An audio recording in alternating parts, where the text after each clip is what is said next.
Okay, so today we have Basement Jaxx, Where's Your Head At? We got the music video here as well. It might get blocked by YouTube, but we'll see what happens. You never know. But I want to watch it because apparently it's a legendary video, so there you go there. I'm also a little bit sick, so I apologize if I sniffle or whatever the hell. I do know I've heard the line, Where's Your Head At? But I've never listened to the full song or watched the video, but I feel like everyone has heard that line, but I've never gone beyond that. So let's get into it. Here we go. Yeah, 100%, yeah. That's easy for you to say, but I'm in the armpit of nowhere. Yeah, well, I'm meeting some guy who says he has the latest thing in pop music. Yeah, I know, yeah.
Okay, so like, holy moly, Basement Jaxx, Where's Your Head At? I can already feel my nose dripping. But like I said at the get-go, as I like to start a lot of my videos here after I hear the song, this video, I know, was legendary. It won awards as well, you know, for video of the year and stuff like that. And so I really wanted to watch that, and I really wanted to take in all the music at the same time. But like I said, I feel like everyone, unless you live under a rock, you know, has heard that line, "Where's your head at?" But I've never listened to anything else. And so it's all just so much. And watching that video and watching, I guess, the monkeys, the CGI monkeys take over, and the one guy there, of course, that the whole video is kind of about there, how he's trapped at the end. And I like how it all works here, because I didn't know. Again, I didn't know anything about this track really, but I never thought about the line, "Where's your head at?" What does that really mean? What does that entail? And it's really, throughout the song, we're talking about, I would say, mental illness. We're talking about, or physical stuff as well. But just the walls caving in on you. I mean, we're talking about life, talking about the maze that is life, and you know, the rat race that is life, whatever. I never thought about these things. And again, I know I've heard about this track, but I've never thought deeply about it or whatever. And as well, I'd never even noticed, or I never knew, whatever, that Gary Numan's "Me," or M.E., whatever you want to call it, is the hook here. They sampled that. And I also did see, as I was listening to it, I looked at the songwriters on the track, and Gary Numan, of course, is a songwriter. So hopefully, I love Gary Numan, so hopefully, you know, he got some money on this, I would imagine. But anyway, because I just think Gary Numan's brilliant. But this is brilliant here as well. So, again, hearing that when it first came in, I was like, that's Gary Numan. And I do know as well, they used another Gary Numan song, and I just want to look here on the old Wikipedia thing, because I want to get it right, and I want to talk about that as well, because it's another important part of the thing. "This Wreckage" is another Gary Numan song they sampled for this track. So, I mean, Gary Numan is all over here. So, I mean, this is just, maybe, and I'm sure people, when they commented that I should listen to this, I'm sure they said Gary Numan sampled on it, but I just forgot about that. But it's just, it's crazy. I mean, I was going to like this, I guess, either way, because it's got Gary fucking Numan sampled. And so, yeah, I love the hook there. I love that it's just two, I guess, London DJs here, and I want to know their names as well. I guess I like to know details. I mean, I guess that's what I've learned. Felix Buxton and Simon Ratcliffe, who write, I guess, as well. Buxton wrote the lyrics, just looking around here as well, and how, yeah, he pretty much talked about, it's a look about the states of anxiousness, and talking about the divide between sanity and madness, and that's really what you get through the whole thing. And like I said, the lyrics, I'd never went and looked at this song or whatever on purpose until now, and never realized just how much we're talking about those divides. Because, you know, where's your head at? You know, we can live on without you. So it's very, I mean, it's a bit rude, it's a bit cruel at different points, but as well, it's talking about anxiousness and talking about these things that go on in one's mind. So I was just kind of blown away the whole time, and I love how the video kind of goes into that, and maybe a little bit, I don't know if the monkeys have much to do with that, but the anger that they show on their faces, it really fits here, I think, because the song just sounds so angry. It's so high energy, and now moving into what the song sounds like to me.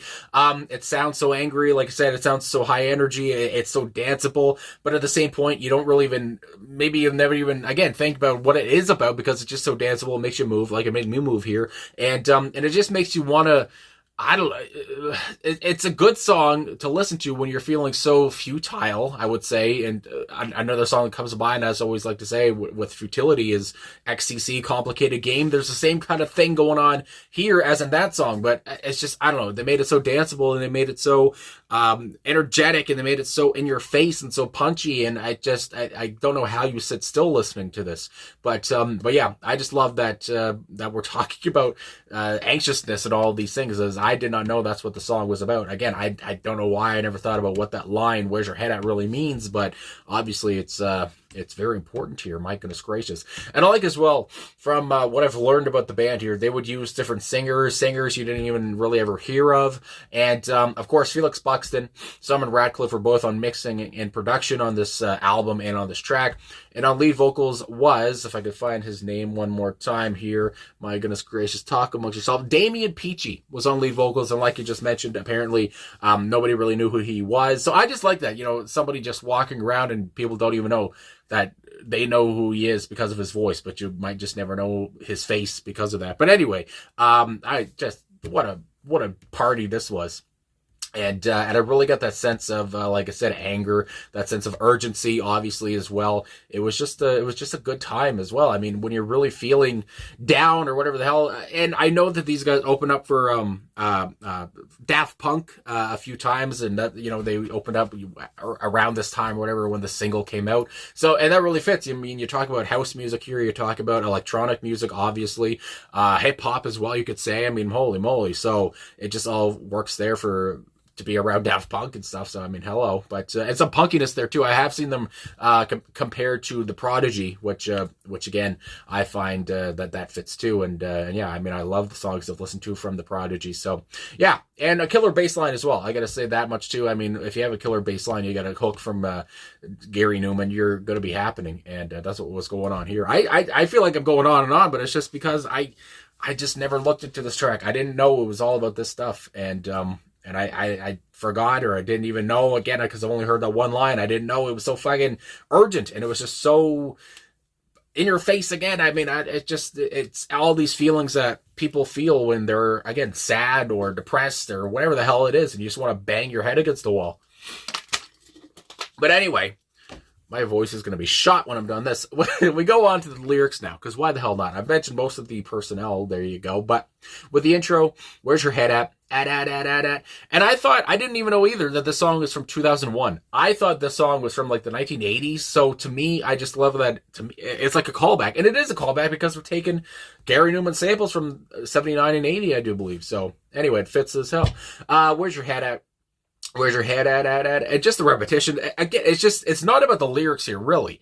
It's just about that feeling you get when you hear the music, and it just makes you move, and you gotta dance, or you gotta do something. I mean, I can imagine this is played at the clubs or whatever the hell.